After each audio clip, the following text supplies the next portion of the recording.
Hey guys, Dr. Ducey here, MTFU. How are you? So we're talking about our three favorite supplements that I endorse and recommend and use myself. We talked about creatine monohydrate. We talked about whey protein powder, and now today the final supplement would be Berberine.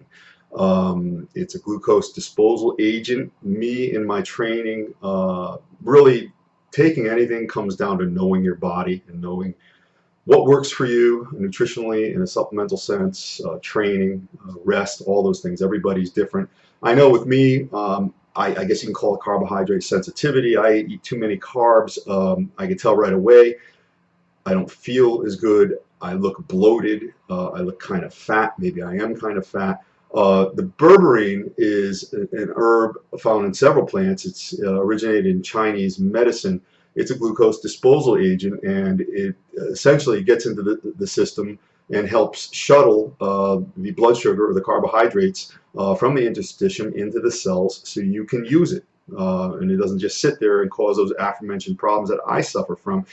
Interestingly, in the 80s, we had something called, apparently it still exists. I didn't think this company, Sport Pharma, made Vanadyl anymore, and they do. I used to love this stuff in the 80s.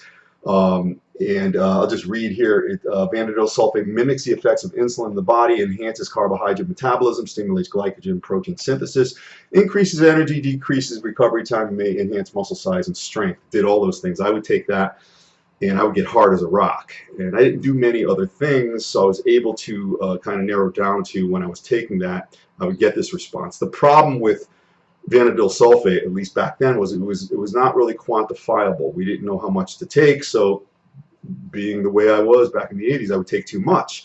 Problem with that is you fall into something called hypoglycemia, which is not good.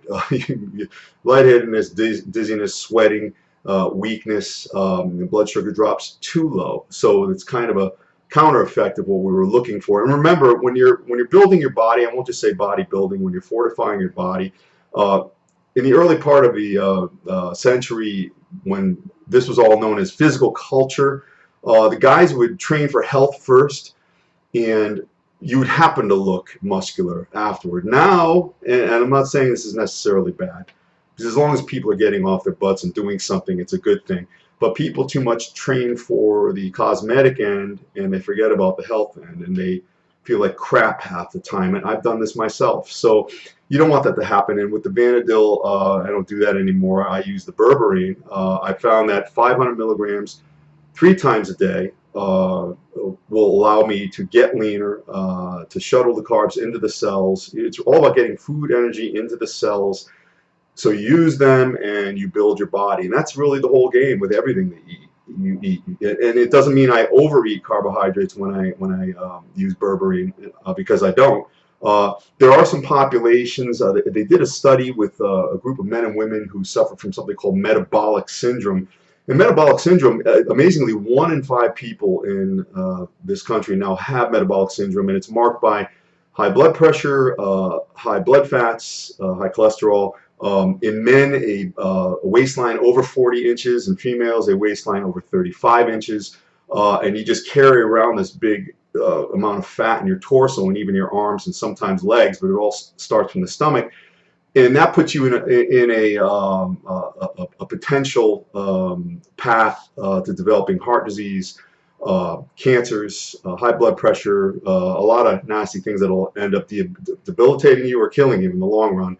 And too many times people don't reverse this. But they had a study with this subgrouping of men and women, and they gave them 300 milligrams 3 times a day.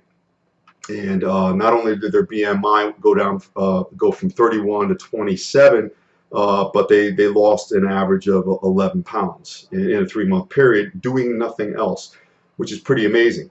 So the berberine I take, it's a carbohydrate optimizer, if you want to call it that, a glucose disposal agent.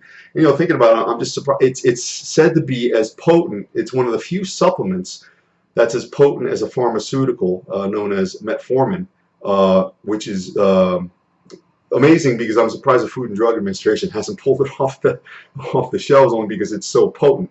So you may want to look into that, try that out. Of course, check on your health indices with your physician. And remember, even though it does say that it's important to use this in type 2 diabetics, it helps when you have a lack of insulin or you're suffering from insulin resistance.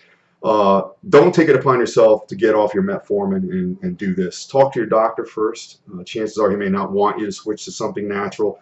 That's a different issue. But in any event, it's creatine monohydrate, whey protein powder, and the berberine. Those are my three. And whole foods, hard work, and onward. And do your best and look your best and find out. Really, don't just take my word for it. If it's not working for you, everybody's different. It may not help you. I don't want to say work for you because it helps. You have to do the work. You know that. In any event, your thoughts, questions, considerations written down below. My appreciation to you. They are my oxygen. Please help me breathe, and you have a great day. Thanks.